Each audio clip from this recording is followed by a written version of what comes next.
But there are questions surrounding the South African politics of the oil business and the oily business of politics. When you look at the construction of the various companies involved in the search for oil, and you look at who the major stakeholders happen to be and their shareholders, and then you trace their origins back to where they are seated in government or in controlling bodies, then the answer is pretty clear. The ANC does not have shares in Shell.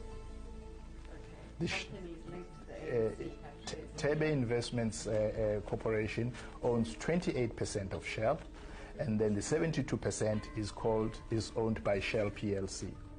But there are overlapping interests between the stakeholders listed below: Tebe, Operation Phakisa, Impact Oil, Shell South Africa, the Department of Mineral Resources and Energy, and the ANC's Batu Batu Trust. Tebe regards the ANC as its major investor. It began investing in Shell in 2002. In 2015, it merged with downstream Shell. It is concerning when you have a ruling party choose to support the so-called investors, even if that is disregarding the constitutional rights of the people. The investment arm of the ANC, the Batu Batu Trust, owns over 51% of Tebe.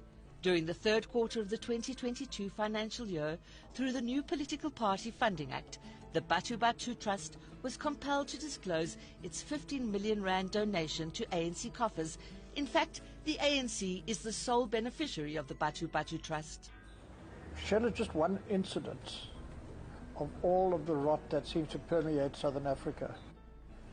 But nobody is being held accountable for this.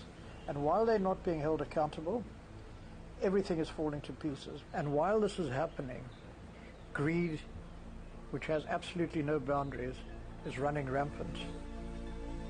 Since 2014, Shell's role in South Africa has been lubricated by Operation Phakisa. This was former President Jacob Zuma's